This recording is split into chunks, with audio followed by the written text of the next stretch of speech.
DUNE is one of my favorite books.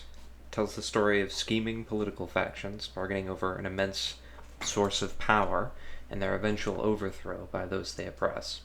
But before that story happens, the seed of it is planted over the course of decades.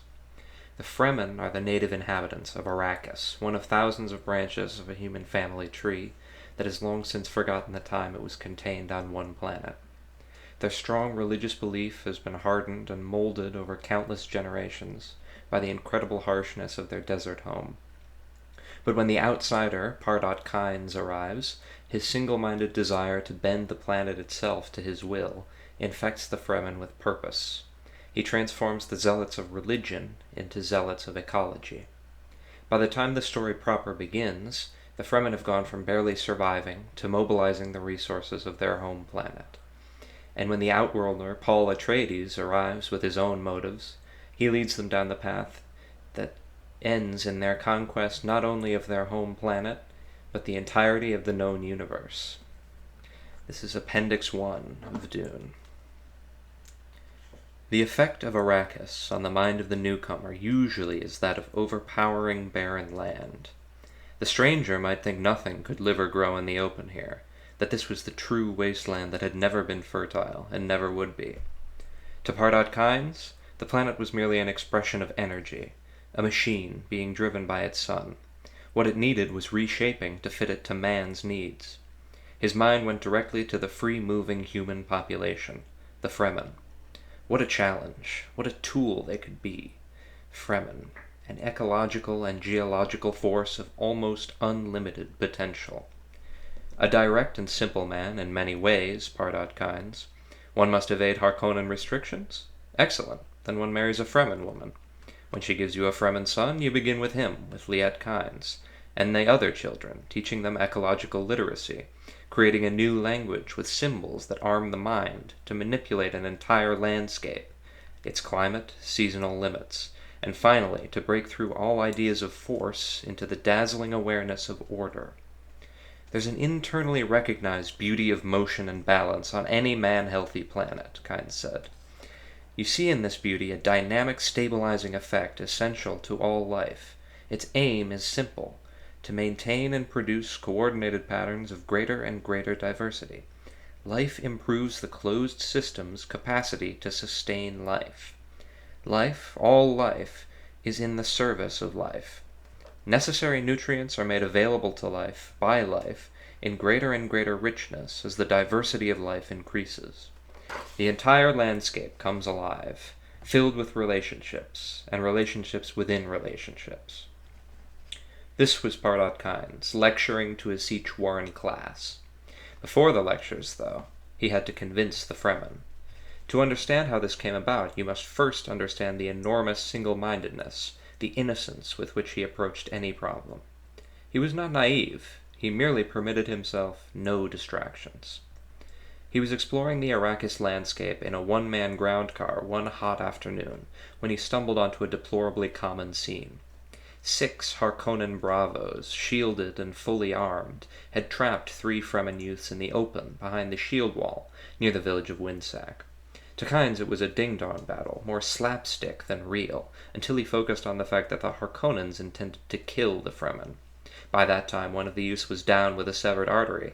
2 of the bravos were down as well, but it was still 4 armed men against 2 striplings. Kynes wasn't brave, he merely had that single-mindedness and caution. The Harkonnens were killing Fremen. They were destroying the tools with which he intended to remake a planet. He triggered his own shield, waded in, and had 2 of the Harkonnens dead with a slip tip before they knew anyone was behind him. He dodged a sword thrust from one of the others, slit the man's throat with a neat entrecoeur, and left the lone remaining bravo to the 2 Fremen youths, turning his full attention to saving the lad on the ground. And save the lad he did, while the 6th Harkonnen was being dispatched. Now here was a pretty kettle of sand trout. The Fremen didn't know what to make of Kynes. They knew who he was, of course. No man arrived on Arrakis without a full dossier finding its way into the Fremen strongholds. They knew him. He was an imperial servant. But he killed Harkonnens. Adults might have shrugged and with some regret sent his shade to join those of the 6 dead men on the ground. But these Fremen were inexperienced youths, and all they could see was that they owed this imperial servant a mortal obligation. Kynes wound up 2 days later in a sietch that looked down on Wind Pass. To him it was all very natural. He talked to the Fremen about water, about dunes anchored by grass, about palmeries filled with date palms, about open qanats flowing across the desert. He talked and talked and talked. All around him raged a debate that Kynes never saw. What to do with this madman? He knew the location of a major sietch. What to do? What of his words, this mad talk of paradise on Arrakis? Just talk, he knows too much. But he killed Harkonnens. What of the water burden? When did we owe the Imperium anything? He killed Harkonnens? Anyone can kill Harkonnens. I have done it myself. But what of this talk of the flowering of Arrakis? Simple. Where is the water for this? He says it is here, and he did save 3 of ours. He saved 3 fools who have put themselves in the way of the Harkonnen fist, and he has seen crysknives. The necessary decision was known for hours before it was voiced. The Tao of a siege tells its members what they must do. Even the most brutal necessity is known. An experienced fighter was sent with a consecrated knife to do the job. 2 watermen followed him to get the water from the body. Brutal necessity. It's doubtful that Kynes even focused on his would-be executioner. He was talking to a group that spread about him at a cautious distance. He walked as he talked, a short circle, gesturing. Open water, Kynes said. Walk in the open, without still suits. Water for dipping it out of a pond. The knife men confronted him. Remove yourself, Kynes said, and went on talking about secret wind traps. He brushed past the man. Kynes' back stood open for the ceremonial blow. What went on in that would-be executioner's mind cannot be known now. Did he finally listen to Kynes and believe? Who knows? But what he did is a matter of record. Uliet was his name, older Liet. Uliet walked 3 paces and deliberately fell on his own knife, removing himself. Suicide? Some say Shai-Hulud moved him. Talk about omens. From that instant, Kynes had but to point, saying, "Go there." Entire Fremen tribes went. Men died, women died, children died, but they went. Kynes returned to his imperial chores, directing the biological testing stations, and now Fremen began to appear among the station personnel. The Fremen looked at each other. They were infiltrating the system, a possibility they'd never considered. Station tools began finding their way into the sietch warrens, especially cutrays, which were used to dig underground catch basins and hidden wind traps. Water began collecting in the basins. It became apparent to the Fremen that Kynes was not a madman totally, just mad enough to be holy. He was one of the Ummah, the Brotherhood of Prophets. The shade of Uliet was advanced to the Sadus, the throng of heavenly judges. Kynes, direct, savagely intent Kynes, knew that highly organized research is guaranteed to produce nothing new. He set up small unit experiments, with regular interchange of data for a swift Tansley effect. Let each group find its own path. They must accumulate millions of tiny facts. He organized only isolated and rough run-through tests to put their difficulties into perspective. Core samplings were made throughout the bled. Charts were developed on the long drift of weather that are called climate.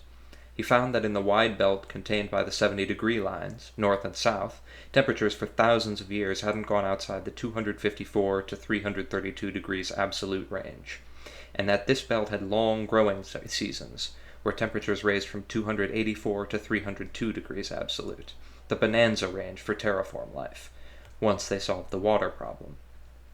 When will we solve it, the Fremen asked. When will we see Arrakis as a paradise? In the manner of a teacher answering a child who has just asked the sum of 2 plus 2, Kynes told them, 300 to 500 years. A lesser folk might have howled in dismay, but the Fremen had learned patience from men with whips.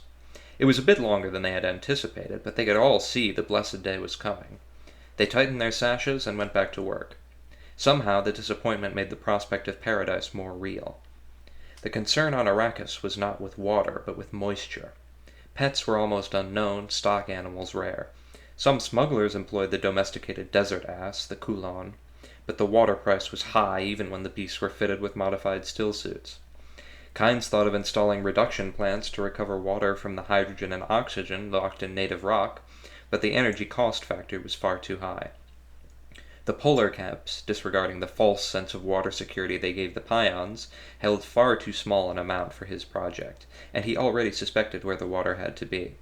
There was that consistent increase of moisture at median altitudes and in certain wind. There was that primary clue in the air balance: 23% oxygen, 75.4% nitrogen, 0.023% carbon dioxide, with the trace gases taking up the rest. There was a rare native root plant that grew above the 2,500-meter level in the northern temperate zone. A tuber, 2 meters long, yielded half a liter of water. And there were the terraform desert plants. The tougher ones showed signs of thriving if planted in depressions lined with dew precipitators. Then Kynes saw the salt pan. His thopter, flying between stations far out on the bled, was blown off course by a storm. When the storm passed, there was the pan. A giant oval depression some 300 kilometers on the long axis, a glaring white surprise in the open desert. Kynes landed, tasted the pan's storm-clean surface. Salt. Now he was certain. There had been open water on Arrakis, once. He began re-examining the evidence of the dry wells where trickles of water had appeared and vanished, never to return. Kynes set his newly trained Fremen limnologists to work. Their chief clue, leathery scraps of matter sometimes found with the spice mass after a blow. This had been ascribed to a fictional sand trout in Fremen folk stories. As facts grew into evidence, a creature emerged to explain these leathery scraps, a sand swimmer that blocked off water into fertile pockets within the porous lower strata, below the 280-degree line. This water stealer died by the millions in each spice blow. A 5-degree change in temperature could kill it. The few survivors entered a semi-dormant cyst hibernation to emerge in 6 years as small, about 3 meters long, sandworms. Of these, only a few avoided their larger brothers in pre-spiced water pockets to emerge into maturity as the giant Shai-Hulud. Water is poisonous to Shai-Hulud, as the Fremen had long known, from drowning the rare stunted worm of the minor erg to produce the awareness spectrum narcotic they call the water of life.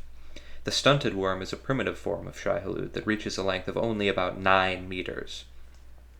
Now they had the circular relationship: Little Maker to pre-spiced mass, Little Maker to Shai-Hulud, Shai-Hulud to scatter the spice upon which fed microscopic creatures called sand plankton, the sand plankton food for Shai-Hulud, growing, burrowing, becoming Little Makers.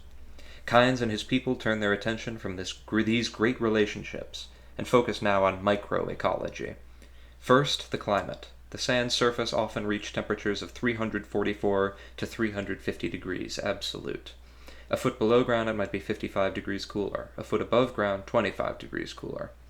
Leaves or black shade could provide another 18 degrees of cooling. Next, the nutrients. Sand of Arrakis is mostly a product of worm digestion. Dust, the truly omnipresent problem there, is produced by the constant surface creep, the saltation movement of sand. Coarse grains are found on the downwind sides of dunes. The windward side is packed smooth and hard. Old dunes are yellow, oxidized. Young dunes are the color of the parent rock, usually gray. Downwind sides of old dunes provided the first plantation areas.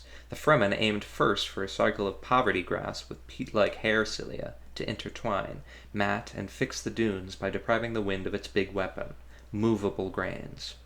Adaptive zones were laid out in the deep south, far from Harkonnen watchers. The mutated poverty grasses were planted first along the downwind of the chosen dunes that stood across the paths of the prevailing westerlies. With the downwind face anchored, the windward face grew higher and higher, and the grass was moved to keep pace. Giant sifts, long dunes with sinuous crests of more than 1,500 meters height, were produced this way. When barrier dunes reached sufficient height, the windward faces were planted with tougher sword grasses. Each structure on a base about 6 times as thick as its height was anchored, fixed. Now they came in with deeper plantings: ephemerals, chenopod's, pigweeds, to begin, then Scotch broom, low lupine, vine eucalyptus, the kind adapted for Caladan's northern reaches, dwarf tamarisk, shore pine, then the true desert growths: candelilla, saguaro, bisnaga, the barrel cactus.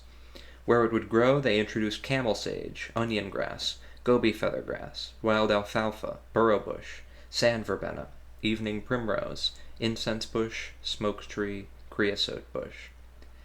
They turned then to the necessary animal life, burrowing creatures to open the soil and aerate it: kit fox, kangaroo mouse, desert hare, sand terrapin, and the predators to keep them in check: desert hawk, dwarf owl, eagle, desert owl.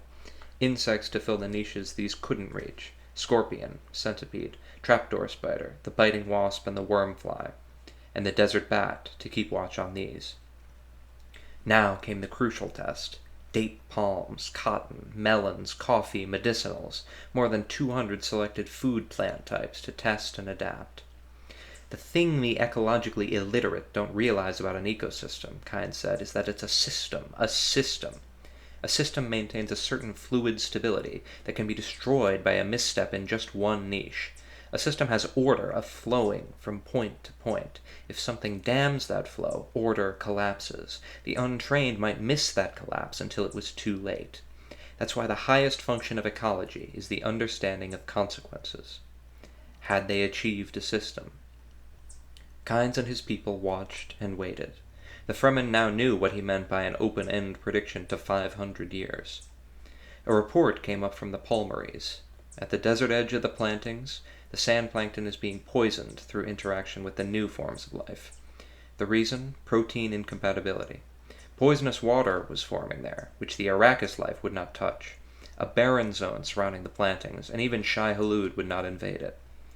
Kynes went down to the Palmaries himself, a 20-thumper trip, in a palanquin like a wounded man or reverend mother, because he never became a sand rider. He tested the barren zone, it stank to heaven, and came up with a bonus, a gift from Arrakis. The addition of sulfur and fixed nitrogen converted the barren zone to a rich plant bed for terraform life. The plantings could be advanced at will. Does this change the timing? The Fremen asked. Kynes went back to his planetary formulae.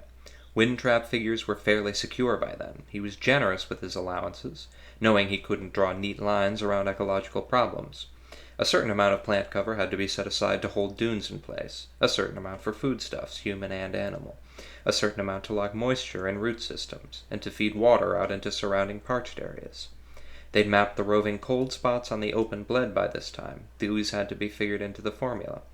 Even Shai-Hulud had a place in the charts. He must never be destroyed, else spice wealth would end. But his inner digestive factory, with its enormous concentrations of aldehydes and acids, was a giant source of oxygen. A medium worm, about 200 meters long, discharged into the atmosphere as much oxygen as 10 square kilometers of green-growing photosynthesis surface. He had the Guild to consider. The spice bribe to the Guild for preventing weather satellites and other watchers in the skies of Arrakis already had reached major proportions. Nor could the Fremen be ignored, especially the Fremen with their wind traps and irregular land holdings organized around water supply. The Fremen with their new ecological literacy and their dream of cycling vast areas of Arrakis through a prairie phase into forest cover. From the charts emerged a figure, Kynes reported at 3%. If they could get 3% of the green plant element on Arrakis involved in forming carbon compounds, they'd have their self-sustaining cycle. But how long, the Fremen demanded. Oh, that. About 350 years. So it was true, as this Ummah had said in the beginning. This thing would not come in the lifetime of any man now living, nor in the lifetime of their grandchildren 8 times removed, but it would come. The work continued, building, planting, digging, training the children. Then Kynes the Ummah was killed in the cave-in at Plaster Basin. By that time his son Liet Kynes was 19, a full Fremen and Sand Rider who had killed more than 100 Harkonnens. The imperial appointment, for which the elder Kynes had already applied in the name of his son, was delivered as a matter of course. The rigid class structure of the Frau Fraluches had its well-ordered purpose here. The son had been trained to follow the father. The course had been set by this time. The ecological Fremen were aimed along their way. Liet Kynes had only to watch and nudge and spy upon the Harkonnens, until the day his planet was afflicted by a hero. But to hear about that, you have to read the book itself.